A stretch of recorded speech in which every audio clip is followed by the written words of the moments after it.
Hey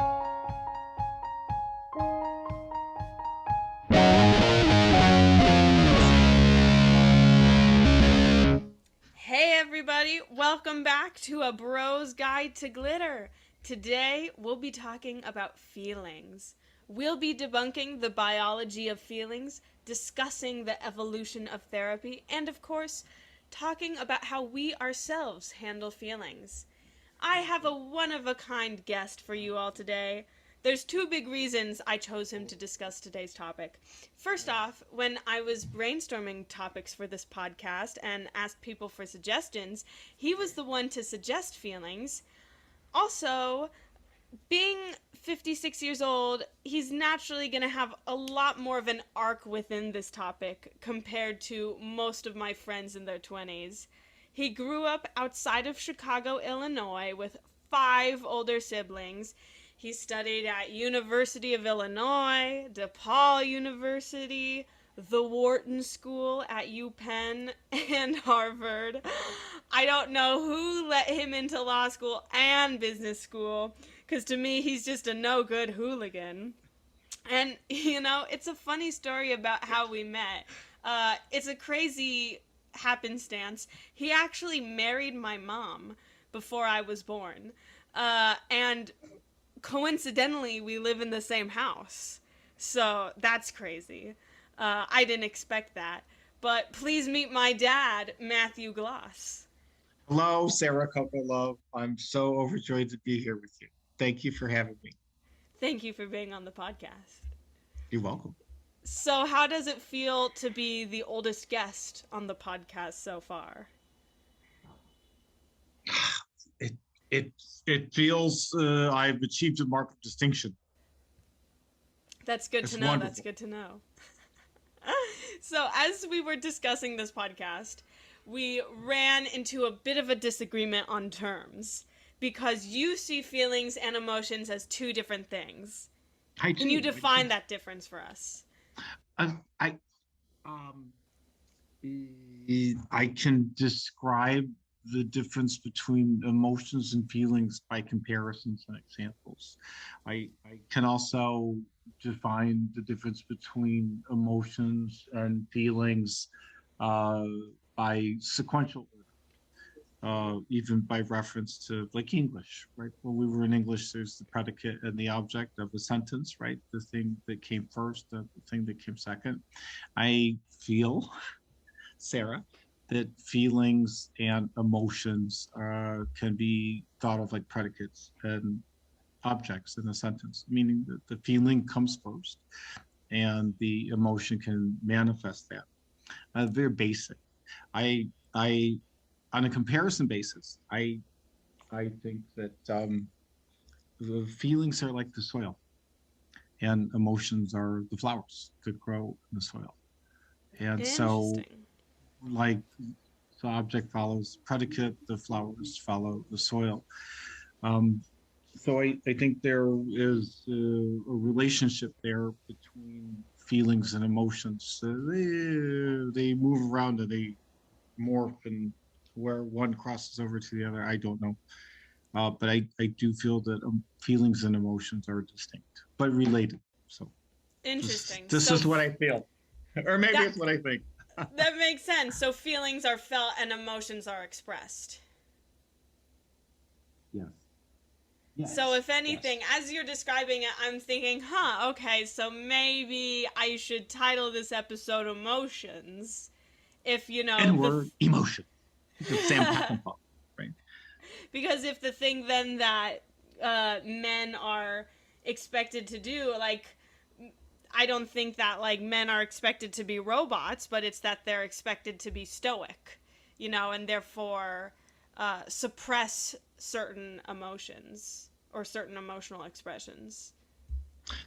I think this is true. I think that also though, um, on a gender basis, men have Mm.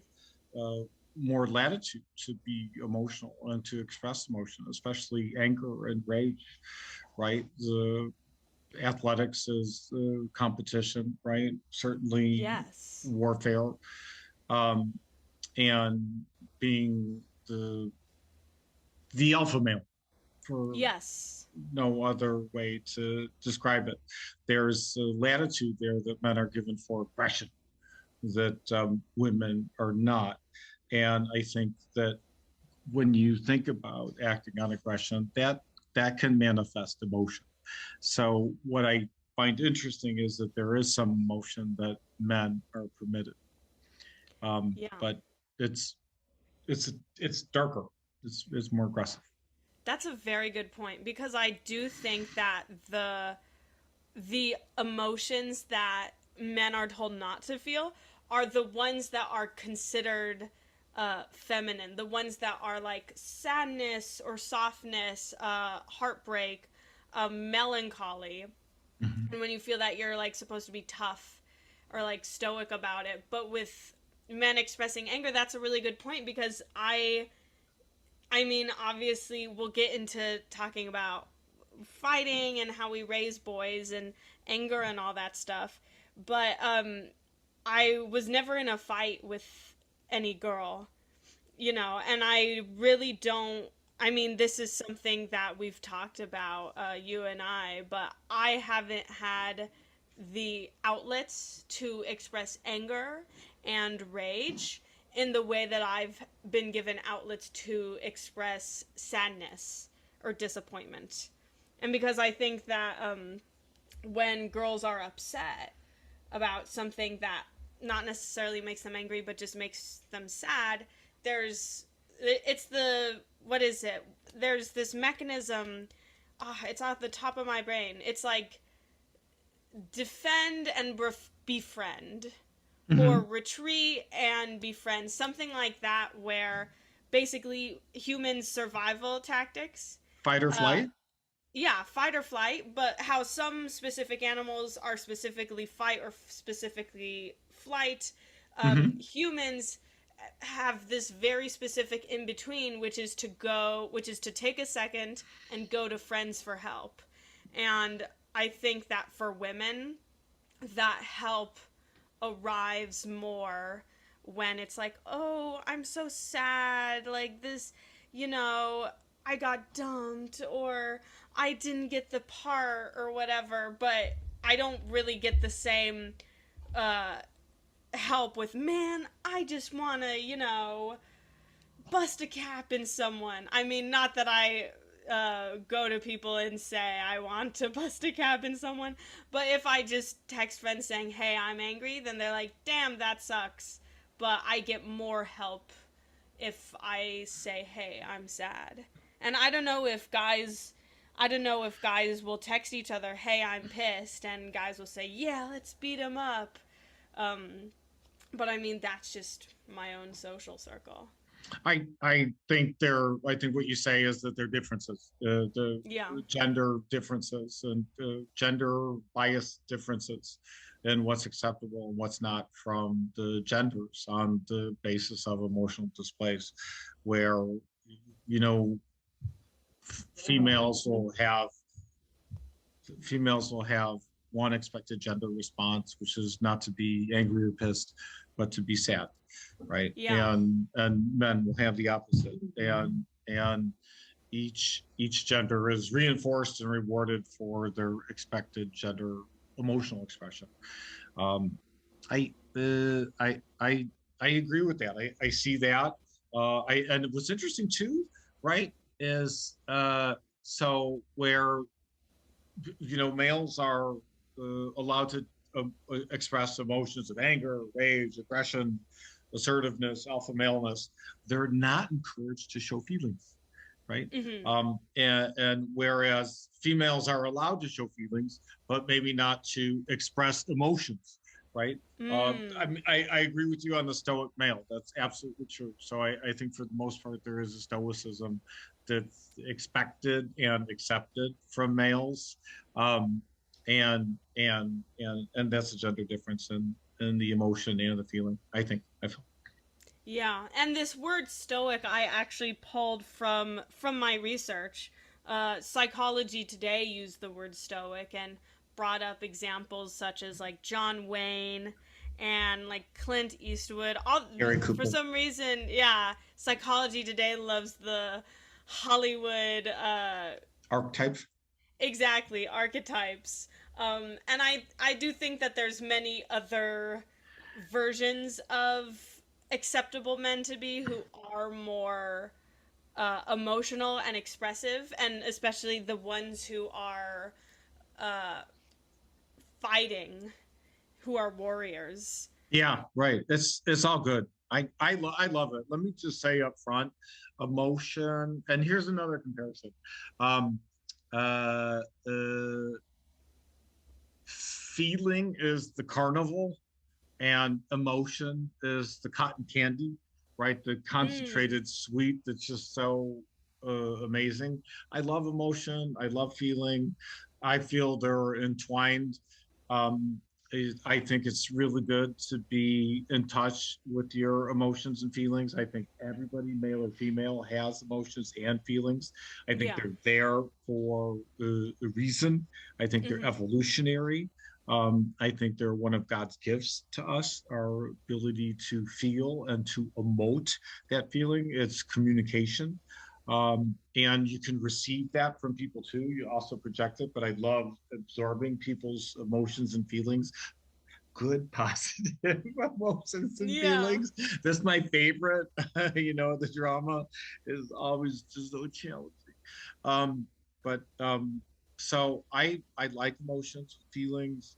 It's a full life, right? It's wine is a great meal.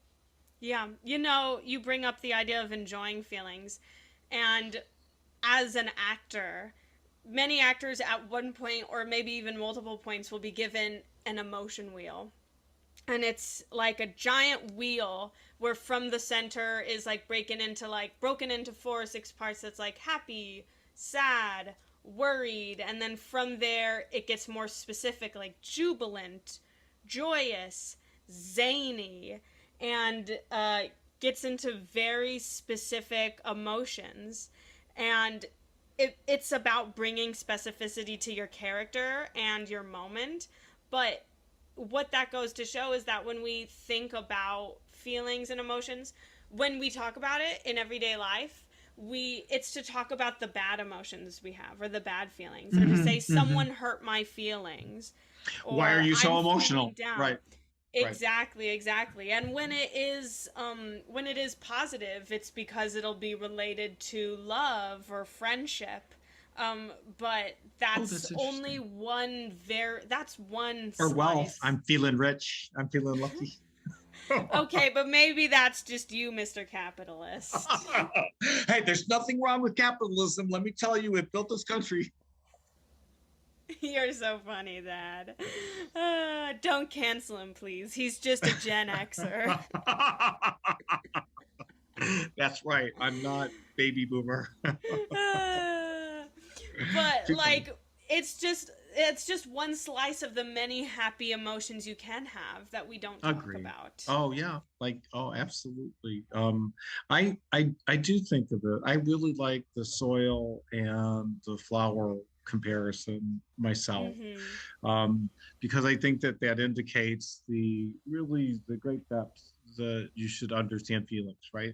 I mean, soil has to be super fertile and well nourished and cared for to grow terrific flowers, right? And how the flowers grow, obviously, it's the soil is so hugely important, but the environment is as well, right? So there's a lot there that goes on to help the flower be the best expression of its flower self that it can be.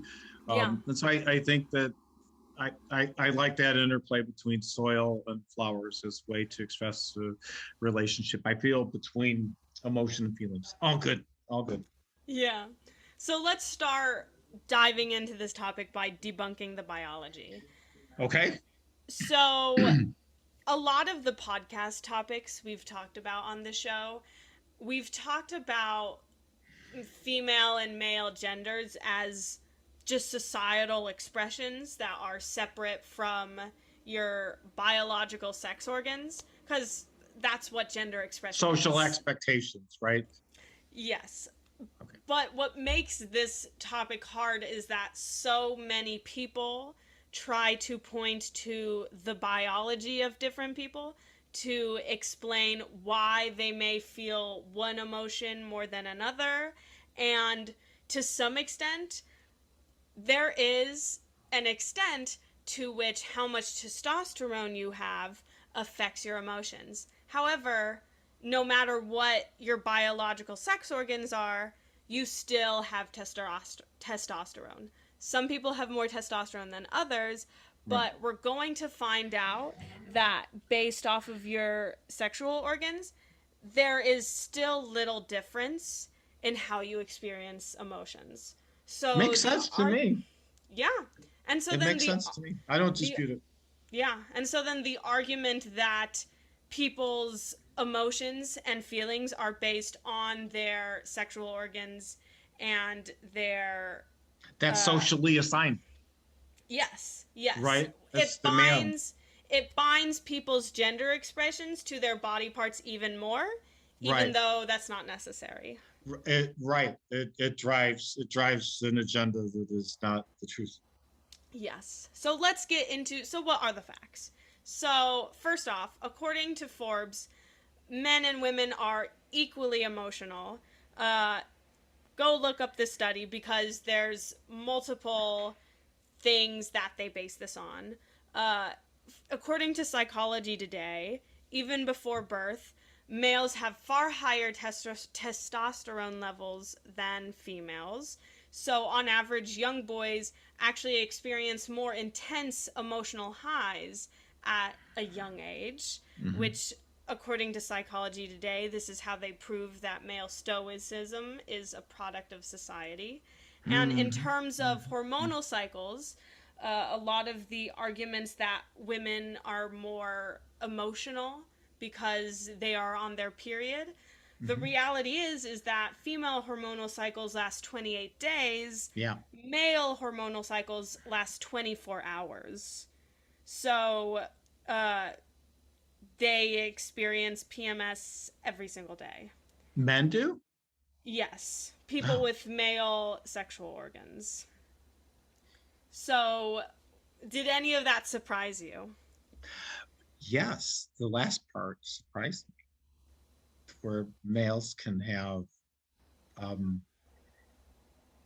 can I say, can I say, menstrual manifestations on a daily basis. Can I say that? Sure. Yes, you Thank you. may. Menstruation. And we're going through it every day. That explains a lot. I'm not kidding you. That explains a lot. Do you think you can guess when your hormonal highs and hormonal lows are during a day? Um, I'm going to say my highs are probably right around now at this Mm. time of day. And my lows are, I think, are probably in the morning. So we're catching you at peak hours in the wild. I'm nocturnal, baby. We're going to make you Yes. cry during this podcast for the viewers. Hey, I thought you said it was just audio, not video. Too funny. So there's another scientific research study I found. Okay. So we actually talked about this over break, and it's the serial killer gene. So if you look Serial up, killer? yeah. Oh, right, right. Okay, I remember. Sure. So if you look up to let the listeners know what article I looked at, the Berkeley Scientific Journal, serial killer gene, it's a gene that's predisposed to make you aggressive. And the interesting thing about that is that it's mostly studied with all male samples. Is it So because they've never located it in females or they've not looked in females? I don't know if it's because they haven't looked at it in females or if they haven't looked for it or if they haven't found it at all. Okay. According to the Berkeley Journal, most studies have only men in them, and so that's why there's really only enough ethos to talk about the gene in men and the idea that having that gene predisposes you to aggression, and then leads a lot of people with this gene to be serial killers. Um, Interesting. but of course, it could be found in women. I mean, we have, if they haven't studied it in women, then we can't negate the possibility that it exists. In women. Yes. I agree. I think you cannot. I think you should assume that it does exist. Lizzie Borden, Yes. right? So they're Yes. right. So, okay. Well, and because also, what does it say that they only looked for it in men? Because, and of course, when we say men, women, we mean the traditionally male sex organs, female sex organs. But if men are supposed to be these stoic people who don't act on their emotions, then is admitting, yeah, you know, these people are, a lot of these men are predisposed to aggression, is that admitting the fact that men can have emotions and act upon them, or is by saying, oh, we're only going to look for the serial killer gene in men because men are aggressive and women are so nice they'd never kill anyone? Is that, I mean, at some point, yes, the facts just are that there are more male killers than women, but what are the assumptions here in only studying men? You know what? That's really an awesome question. I think there's tons of assumptions. I think you're right. I think the assumption is that it's mostly men. I have to say, I mean, Lizzie Borden, she's just not a serial murderer, right? Um, but I, you never hear of women being serial murderers, right? It's all Mm-hmm. those, characters whose names we hear. Um, I think that I think that's just a fact that most of them statistically are males. But you're right. There is the assumption where it's not a complete random sample of males and females. It's tough to draw unbiased conclusions. Any study has bias, right? This one, I think, where you say does it have bias? Absolutely. Where it involves gender differences, no doubt there are biases. I think that a lot of the questions you raise are so in my mind as I sit and listen to them as a 56-year-old man. Thank you, Sarah, for blasting that information out to everybody. Um, Gotta um, keep you humble. I appreciate it. You guys do such a good job at that. I think that there is a little bit of male agenda writing Mm-hmm. that is being furthered with that conduct, and I think it's good to challenge it. Right, this idea that, for instance, you previously said that gender doesn't predict emotional expression. I think that's really true.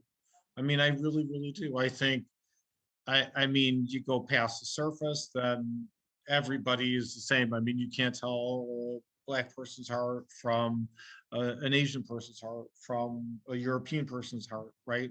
And I think at that level, you also can't tell the difference between emotional reactions. I mean, I think you can come out a lot closer to the level of the skin and even outside, and we're all the same in terms of our embrace of emotions and feelings, irrespective of our genders.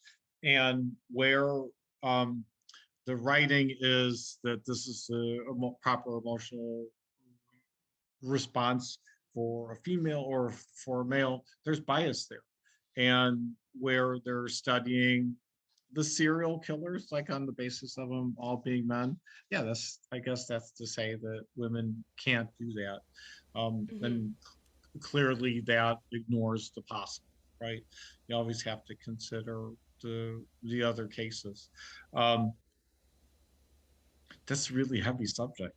Yeah, I I know. didn't know we were going to do gender-based differences of serial killers, Yeah, I like mean, the I long have hair more. strangler, like a woman who just goes with her long hair and strangles people. That would be pretty crazy. I mean, I have more serial killer research. It just popped up. I don't know. This is going to give me bad dreams tonight. The serial killer. Can't we go back to talking about flowers and soil? Sure, sure. I feel that's the safer conversation. So, do you think that the stereotypes give women more credit for being in touch with their emotions than perhaps is deserved, or maybe puts pressure on them to do so? Wow. So I all of these questions, they're absolutes, and my lawyer brain is just spinning, right? Finding exceptions and knowledge qualifiers and assumptions and things like I that. wouldn't really say Um, that. I would say they're absolute questions because they're leading questions. okay, so I'm sure there are exceptions, right? There's always Mm-hmm. exceptions. You have to allow for exceptions. Mm-hmm. I can speak to my experience. I love women without exception. Um, every female that's been a part of my life, my mom, my sisters, my teachers, my coworkers, um, uh, women who've interviewed me for the many graduate programs that I've been privileged to attend that helped me to become the person I am, and I like the person I am. These people who've helped me are women. So I really, really appreciate women, and I think very highly of them. Uh, Being in touch with feelings and emotions, being honest with yourself. This is something that my life experience with women and females um, has really helped me to achieve, right? Mm-hmm. I'm at great peace with the balance I try to maintain with my emotions and my feelings and progressing my life forward. And I owe that to women, right? And being helpful to me to be comfortable to express myself, to search my feelings, to manage and control my emotions. Um, so, where we want to stereotype and say women are in touch with their emotions or their feelings and they're good at managing relationships, I'm going to say that I agree with that, Mm-hmm. right? I agree with that. And so, what was the second question, honey? The second question was, do you think the stereotypes give women pressure to be more in touch with their emotions than they feel they are? I Huh. think both of these questions are leading questions, I admit. That I was writing this up and being like, oh my god, like, I don't even feel fully in touch with my emotions. And I have a hard time managing how I respond. I'm going to And say so, yes. I got it. Yeah. Is there pressure to be in touch with your emotions, right? Does mm-hmm, society put pressure on the female to be in touch with her emotions? mm-hmm. Is that your question? Yes, yes. I think so. You know what? I think so.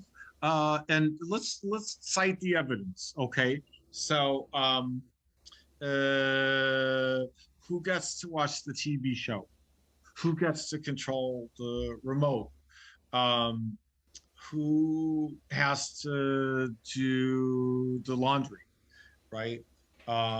Whatever there's like structural expectations on women, females that aren't, I feel, evenly distributed to males, Mm-hmm, then there's the expectation that the woman's going to absorb that, female's going to absorb that, and make it okay. It's like the woman is expected to have the energy to absorb the shifting energy flow in a relationship. Like, okay, I'll just endure this. I'll go to this restaurant that I don't want to go to, but it's what makes everybody happy, so let's do that. I mean, you see that a mm-hmm, lot.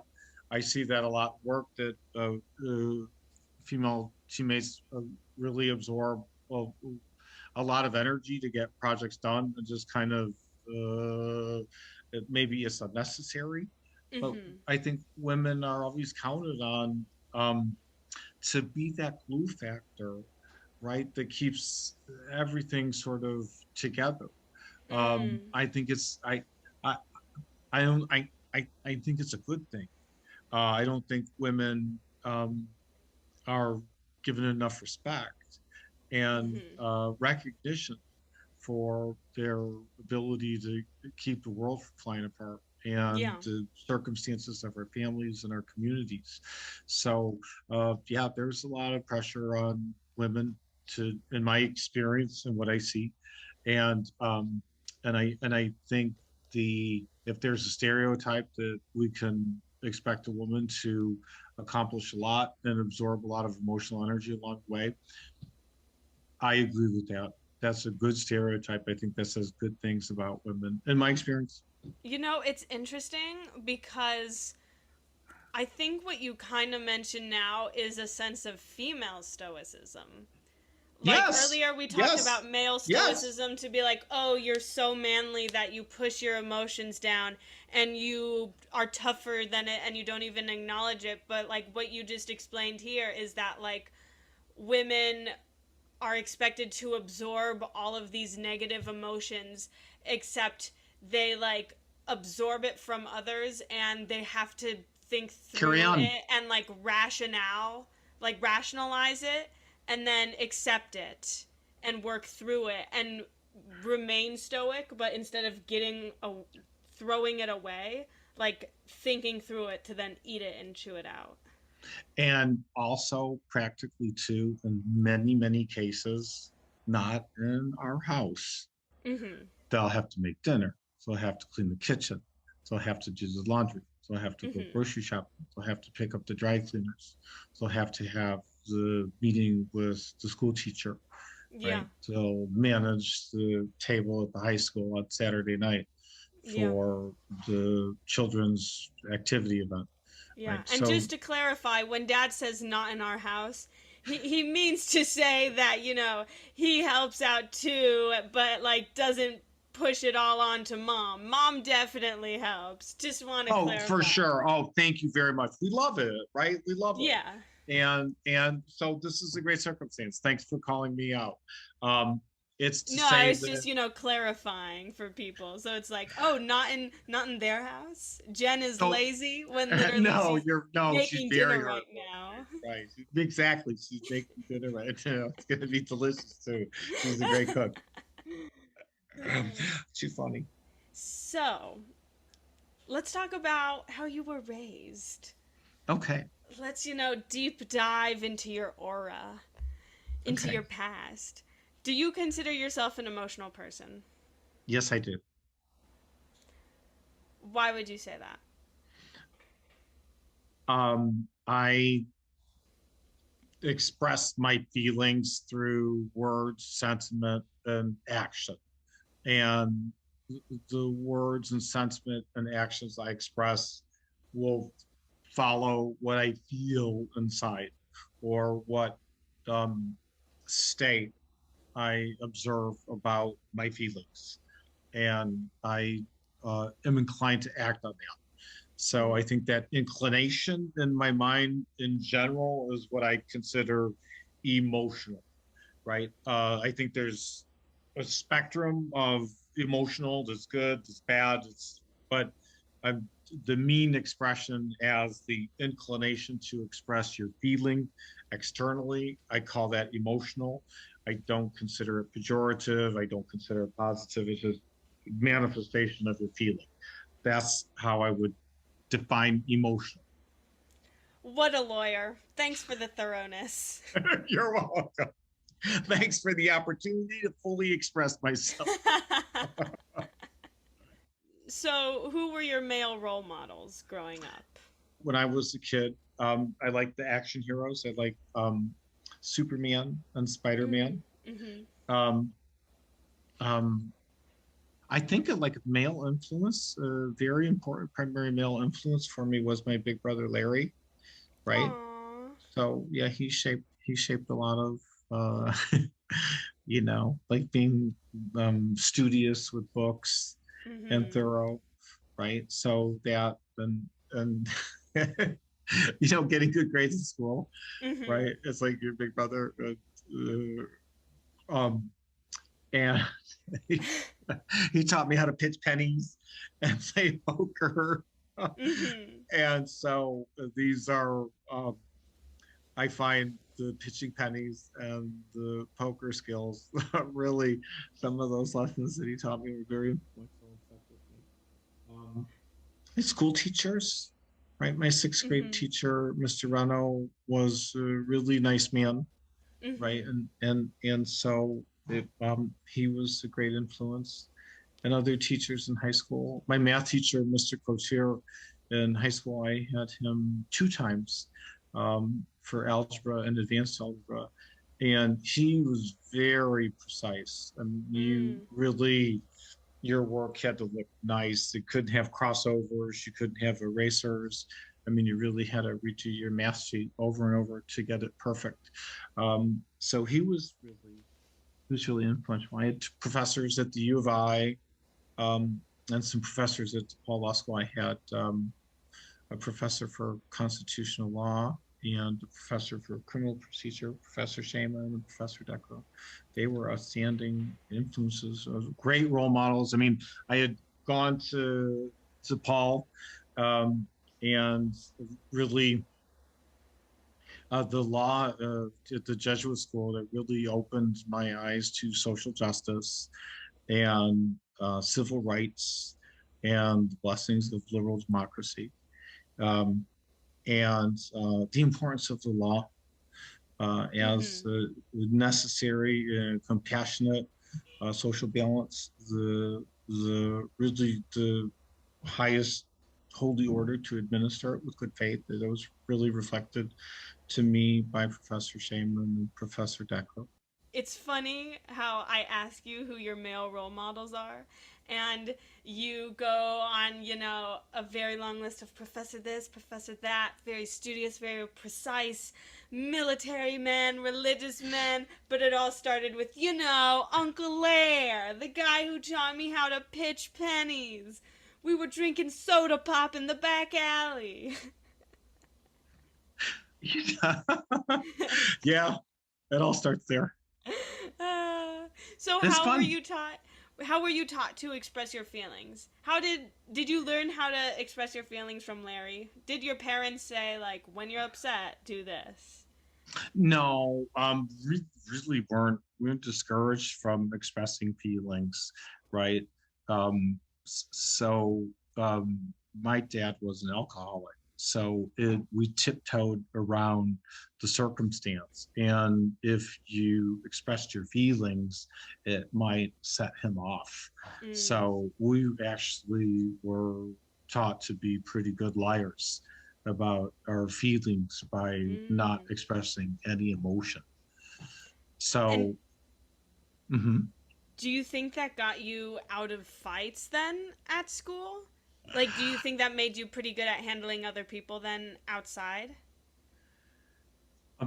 I feel that it drove in me cautious inclination, fractious social circumstances. So where um, you're a lawyer trying to manage a transaction to closing, and you go into a conference room and it's a shitstorm of profanities and people swinging at each other, you're kind of able to assume that there's not going to be a closing today, that work needs to be done to bring people to yes. Yeah, I think it does, Sarah. I think it does. It's interesting that you mention the idea of fist swinging in a boardroom because that brings me back to my next question, which was even if you weren't, throwing fisticuffs on the playground, are there more indirect ways in which you felt men were defending their honor and trying to be aggressive? I mean, you are a lawyer, you are in court, or you've been in court at times. God, I'm like, How yeah, often does it feel like a male contest? it often. I mean, the male locker room, right? It's the dynamic that makes it, mano y mano. It's present a lot in business. Um, we have any kind of litigation challenge with males on the other side is gonna become like a macho contest. And so that can be really unpleasant. This is why I like working with women, people who identify as female in business. They have good sensibilities on how to like just mute. what should be muted and get along to go along. You know what I mean? Or go along to complete the Mm. project. Did you know, fun fact, historical fun fact I learned today? Apparently, during Vietnam, there was a press conference with Lyndon B. Johnson, and a journalist asked Mr. Johnson, if it's clear we're not going to gain anything from the war, why is it still happening? And he said, all female journalists leave the room right now. And they all left the room. And then he took his penis out of his pants and he said, this is why. Jesus. But they, like, covered it up. Because you don't want the president doing that in a press meeting. But that's a fun fact I learned today. Okay. I mean, I really liked LBJ.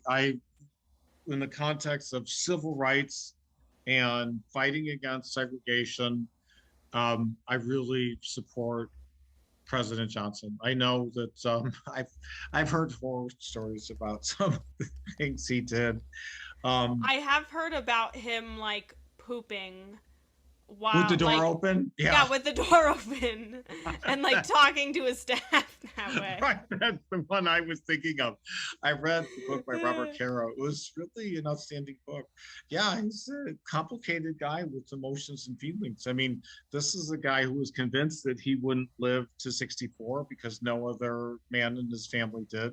Of course, he Oh, smoked like wow. 100 packs of cigarettes a day and, drink bourbon and all that stuff.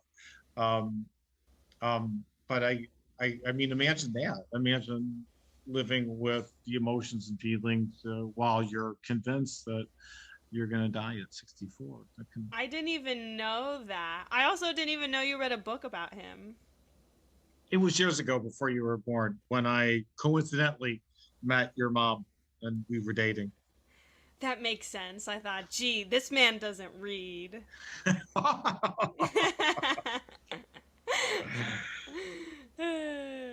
It's hard to read for pleasure, Yeah, yeah. Especially and as, stuff piles up. yeah, but I do like to read. I mean, reading is awesome. What was Hmm. the last book I read that was a book of good feelings was Tale of Two Cities. That's a book that will bring out the emotion and feeling of the male, I think, very clearly. So will Les Miserables. I mean, you see the display of male feeling and male emotion in the story arcs of Jean Valjean from Hmm. Les Miserables, and all of the characters of Tale of Two Cities, but Sydney, Sydney from Tale of Two Cities. Mm, Mm. well, I mean, the emotion and the feelings of both of those stories told to the eyes of men, I really appreciate that, right? I mean, we talk about the stereotypes of women being able to focus on the emotion and feeling of event and our prior discussion, right? But I think that those two stories, Les Miserables and Tale of Two Cities, really show proudly, I think, in a good way, the male characters there as they deal with the emotion and the feeling of their unbelievable circumstances, right? Hmm. Which, I mean, in some way, you can argue it's a metaphor that Victor Hugo and Charles Dickens might be projecting as Hmm. to life, certainly at that time for men and the challenges and circumstances that they endured and had to get through, and how they managed their feelings and their emotions to complete their hero's journey. Yeah. Um, right. So it's a fascinating subject, really, right? Yeah. The union of emotion and feeling, and and the I hesitate to say division, but it is like a division. The association of emotion and feeling as between the genders and the differences there, and there is an interesting division, right? And I think it's interesting what you note, Sarah, that the biology shows there's little difference when you account for it. There's little difference in how you might feel and emote with respect to that feeling.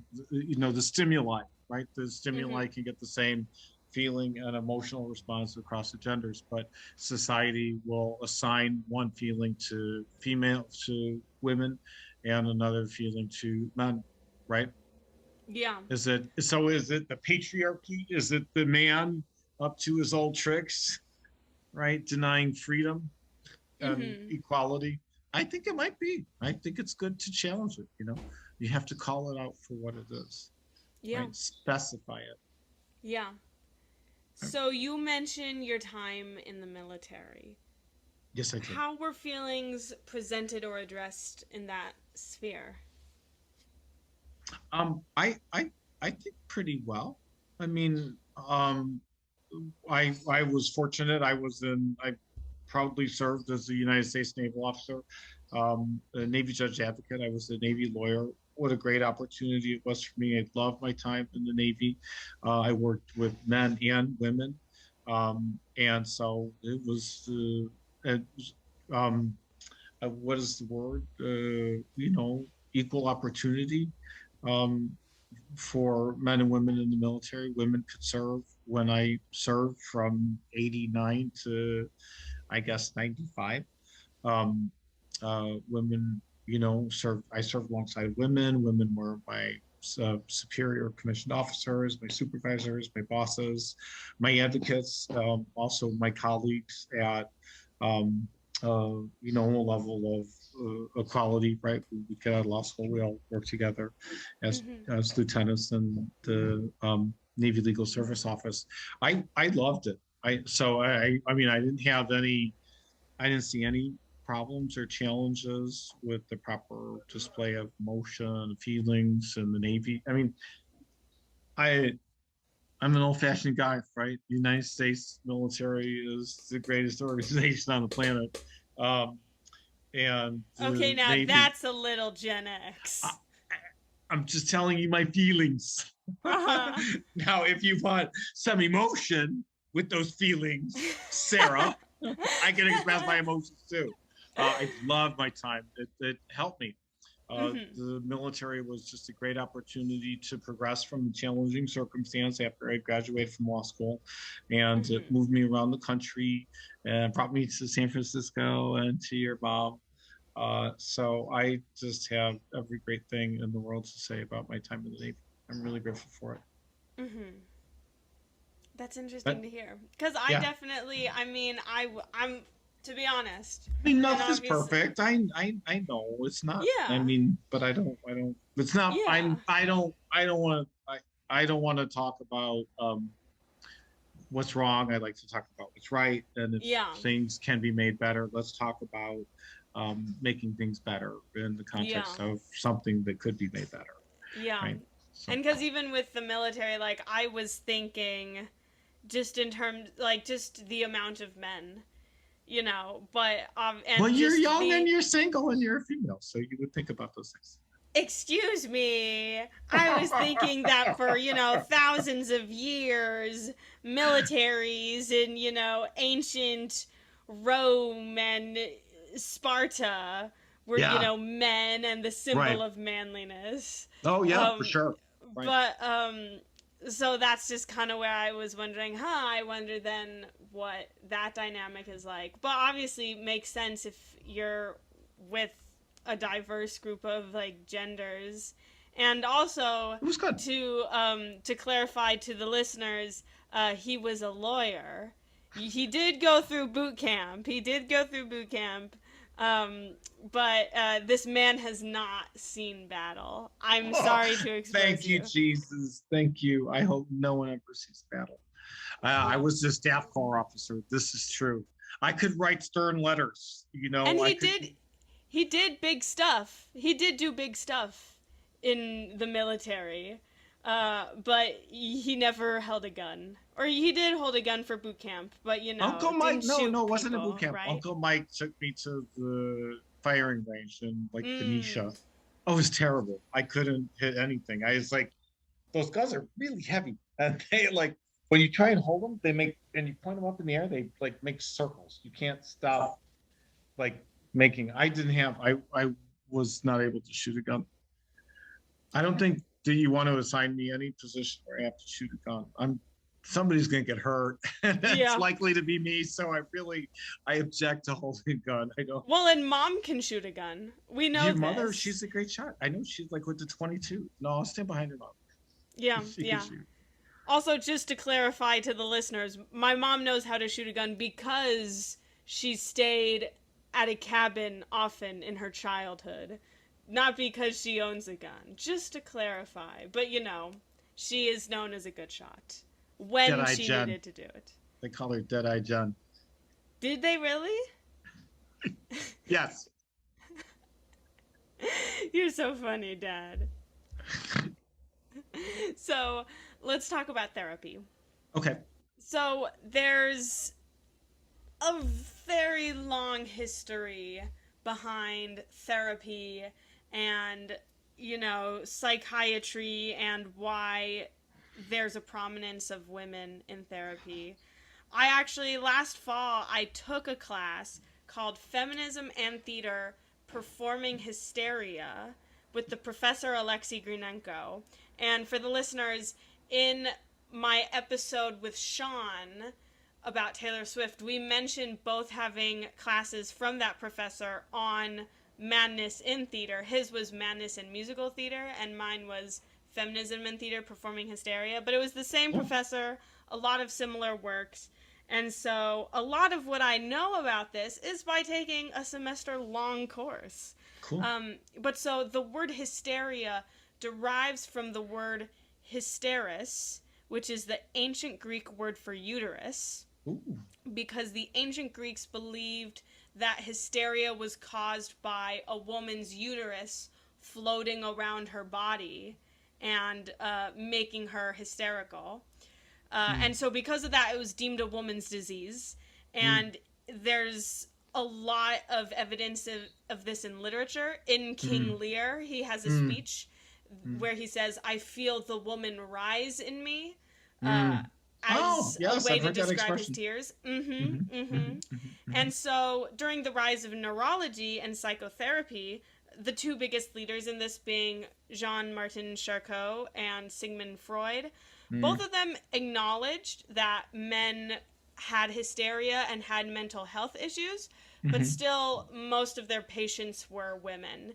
And so because most of their patients were women, they actually had a lot of their theories be based on female anatomy. So, for example, Charcot believed that one of the tenets of a hysterical attack was pain in your left ovary or your right ovary, I forget, but like one of the ovaries. And so that was a theory he started with women. And then as he tried to map the same process in men, he didn't say, oh, the pain is in the ovary. He would say, oh, the pain is in the right lower abdomen, but still like where the ovary would be. So there's the idea that the hysterical model is built upon female anatomy. And Okay. of course, in the Victorian times, which is when Freud and Charcot lived, obviously it was a patriarchal system, and a lot of women were traumatized at that time I and can were bet. forced to suppress that trauma. So that's probably why a lot of women had to go to the hospital. And with going to the And they hospital, were disempowered, right? They had no yeah, credit. They couldn't walk out and set up their own house and live at peace. yeah, Imagine, imagine there are lots of women that didn't want to be married to the men that they had to be married to mm-hmm, through arrangement or something like that. They were disempowered and yeah, disabled. I listen.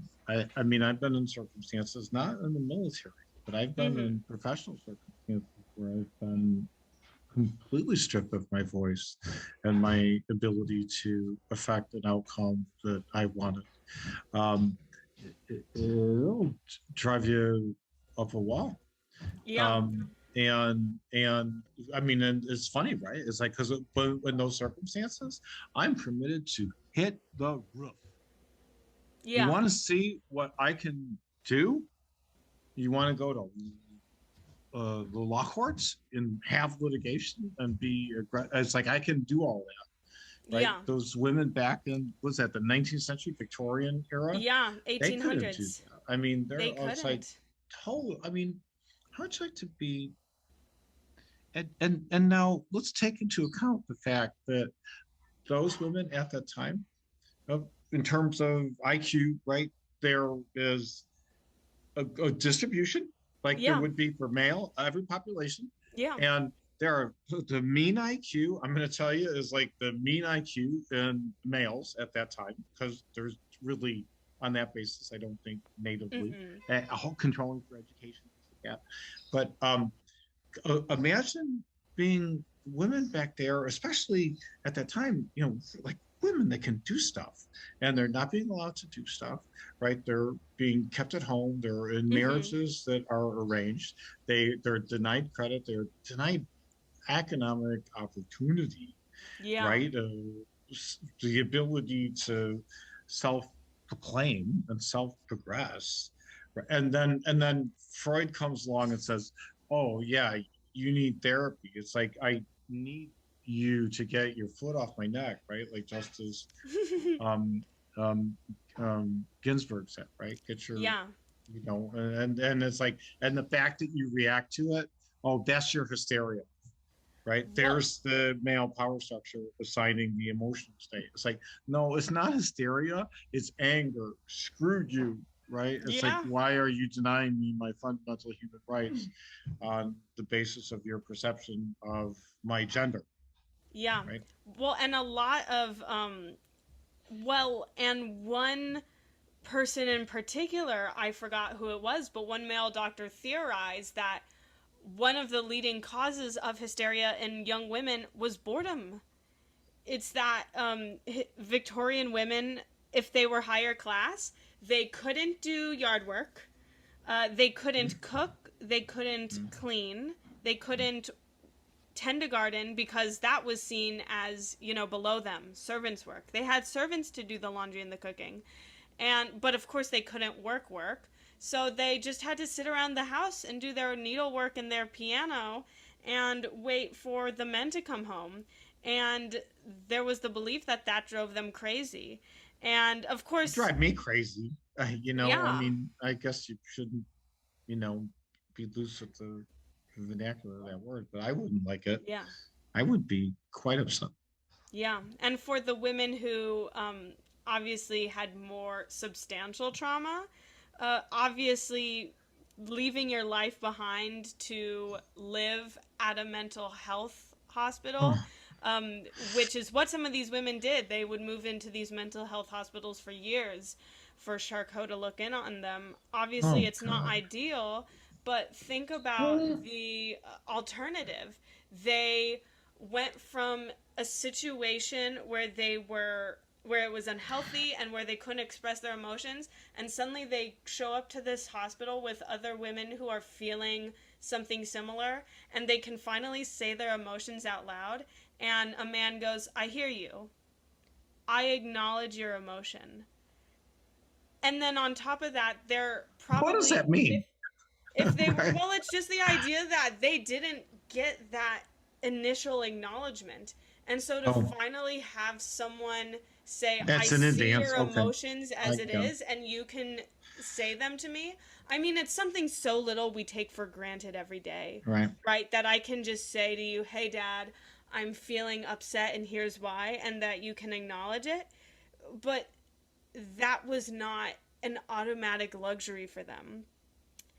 And then on top of that, if we think about it from, like, sadly an abuse perspective, the hospital gave them a way to get away from toxic situations. Yeah, it's a American. life. It's a lifeline, right? And I mean, if the husband was just a punishing figure in that relationship and driving the woman to the edge of madness, right? Mm-hmm. Then the time in the hospital was well deserved for her, right? It was a sanctuary, a refuge. Um, I've heard stories. I have to say, Sarah, I bring a bias to this. Mm-hmm. I know both of these scientists are so instrumental in psychotherapy, and the subject is psychotherapy. And I think therapy is very good, where it's beneficial. Um, I'm not sure that they were always so beneficial, especially to their female patients. Oh, You know what I'm definitely saying? not. So I have kind of a bias about those particular guys, Oh, um, definitely not. And this, and that's fine. yeah, and the crazy thing is that it was actually Charcot and Freud who made things better. If you can believe it. I mean, there are still Yeah, huge because before issues. before then there was uh, there was uh, there was no acknowledgement that Yeah. that women were entitled to have emotional expression. Right. Yeah, it was just asylums. Right. And even Right. if you had something as simple as postpartum depression, there I read an account last semester about a woman who was struggling from postpartum depression in Right. Australia at the time, and they're like, "Wow, that's crazy. She's really sad and she's being irrational. Got to put her into the asylum for the rest of her life." Yeah, I think that so on the subject of therapy and on the subject of Freud and Charcot, Mhm. I'm glad they they opened an ability for all of us. And let me Mhm. say, I'm not surprised that there was women that led the way for all of us to receive therapy for Yeah. our emotions and feelings and any disconnection there. So I note with interest that women, right, females that Mhm.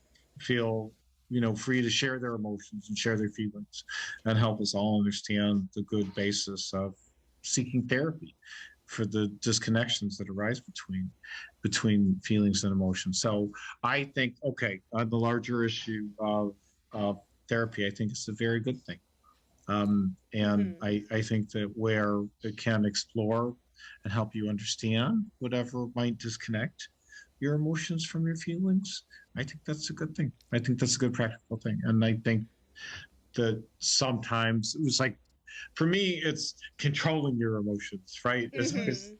Um, it's like, oh, you have to control your emotions. It's like, yes, of course you have to, but sometimes you're just so, on fire with the feeling that it's hard to keep the excess of the feeling um, in the control of socially appropriate emotion. But that is like raises the issues. Like, what is socially appropriate is determined by others, not Yeah. necessarily you. And where your emotion expresses your feeling, I think that you own it. Yeah. You're Well, it's your flower, right? yeah. Well, and how were you taught to view therapy growing up? Oh, negatively, right? Mhm. My dad derided that, and so really, and I think for um um most of the time growing up, I understood that therapy was not something, um, it was not, it was not the strong man that needed therapy. Mm. Maybe the weaker man needed therapy. Interesting. Well, I'm, I have interesting statistics from today oh, okay, let's hear on it. therapy. Okay. So, when it comes to therapists themselves, 70.4% of all therapists are women, Ooh, great. while 24.7% are men. Hmm. And 1 in 3 people in therapy are men. The amount of men in therapy has gone up from 2002 to 2020. In 2002, 8.7% of men went to therapy. In 2020, that number was 11.3%. For How many women, women? Yeah. yep. For women in 2002, 16.9% went to therapy. And then in 2020, that number became 22.2. So that's pretty much uh, ratio wise a similar growth, Hmm. though, and still I'm surprised that even with women that number is pretty small. It's pretty much now a little over 1 in 5 women.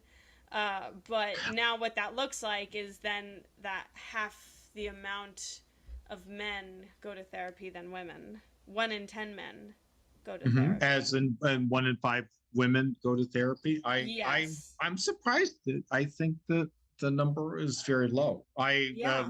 And also I these as I said it was in 2020, but I don't know if they counted that 2020 after the pandemic hit or before, you know? Well, you always have to dig into the study design and how they collected the Mhm. data. So, but assuming it's all a sufficient random sample and good design and robust Mhm. review, and the conclusions are solid, it's the 2 to 1 is interesting. The relative growth rates are interesting.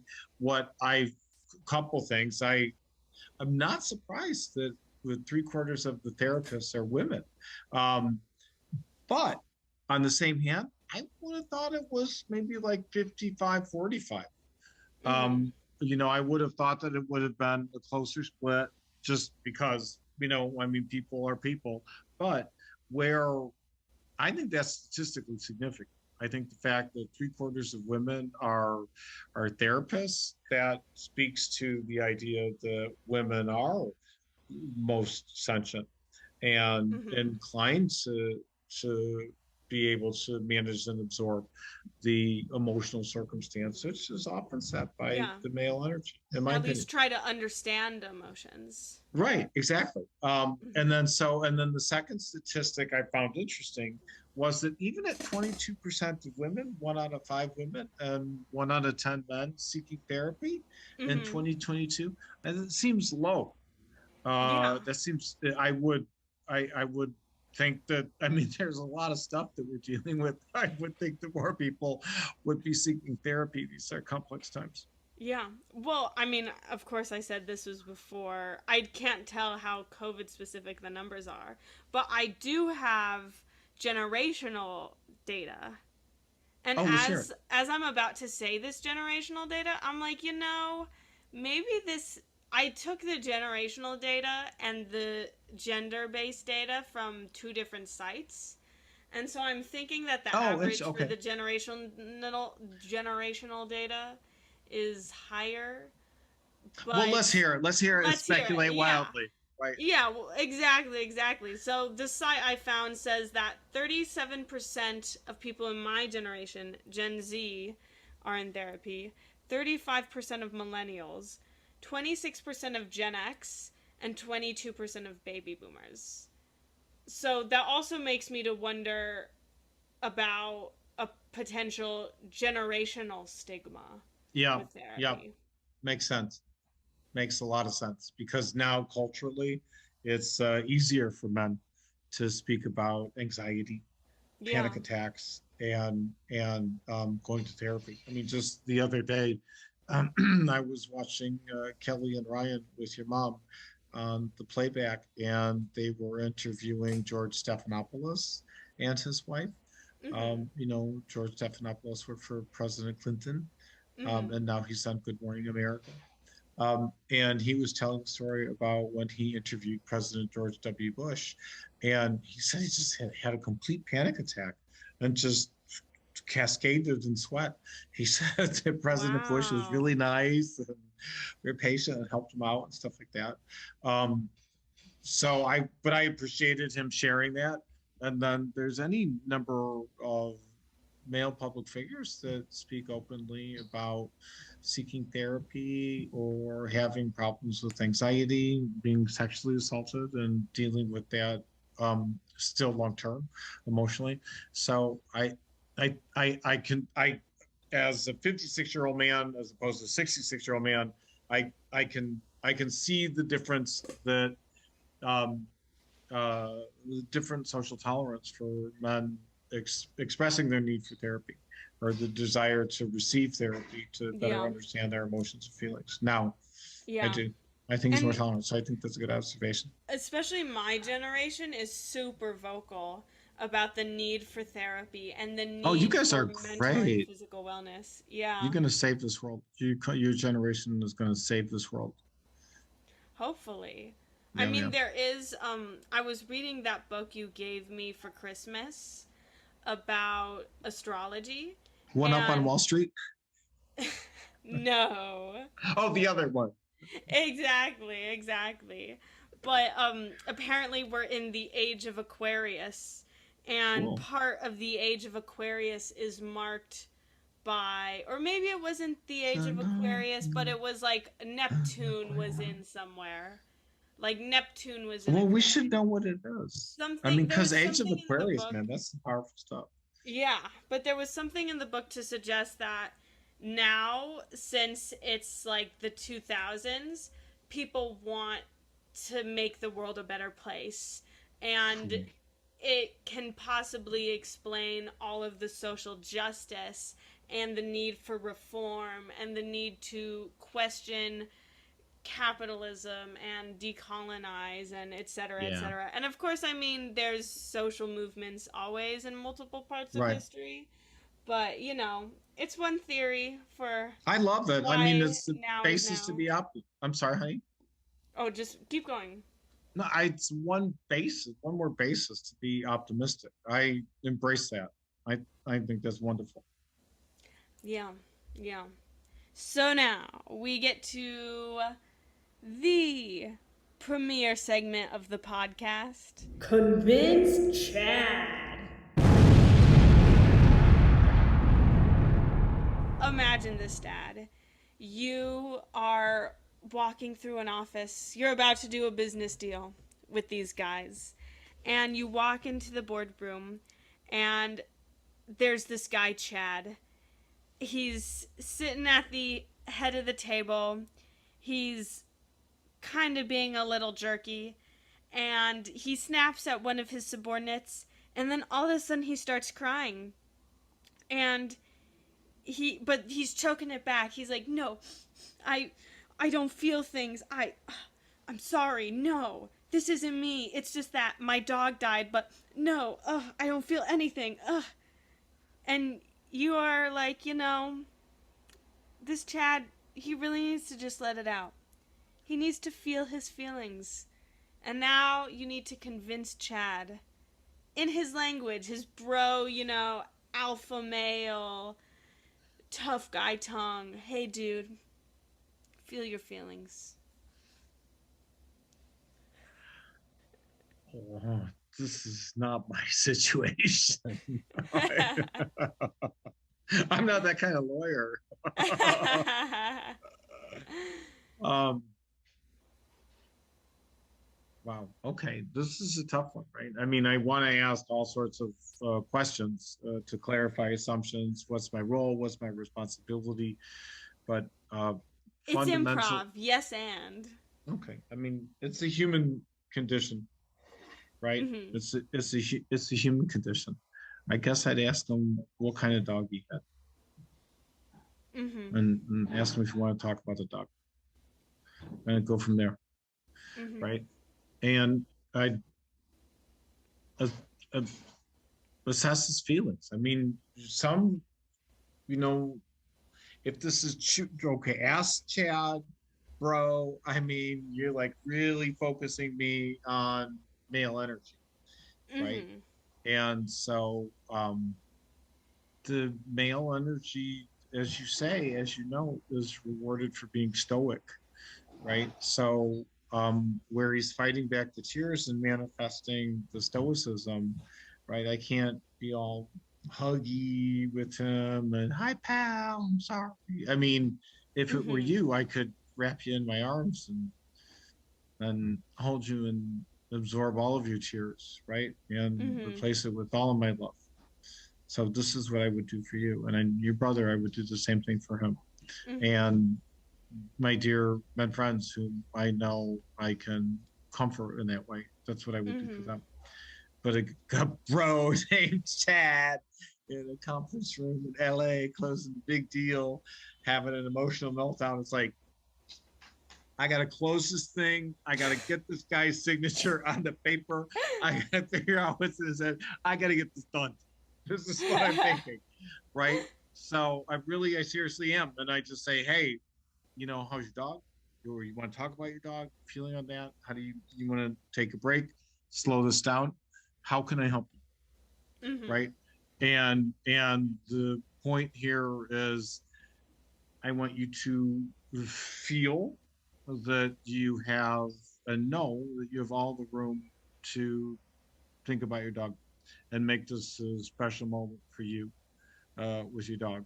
And if you permit me to, I love dogs. I have a dog, Toby, right? He's a special dog for me. Um, so I'm here, right? How do you feel about us getting through this together? Thinking about our dogs and making this a moment for them. I think this is how I would try to see if he had feelings that I could associate with or identify, or try to help him embrace, and suggest that a good way to control and channel the emotion associated with that feeling is, let's get this deal closed for your dog and for Toby, Well, and then we'll. I think in response to that, Chad sniffles a little bit and he's like, "Thanks, man. I Oh, really feel yay. bonded to you now. I'm gonna sign." Let's get a beer after we sign. There you go. We're gonna be rich. Well, thanks for being on the podcast, Dad. I was such a privilege, such a pleasure. Thank you so much, Sarah. I loved it. I loved every minute with you. Thank you. And to all the listeners, see you next time.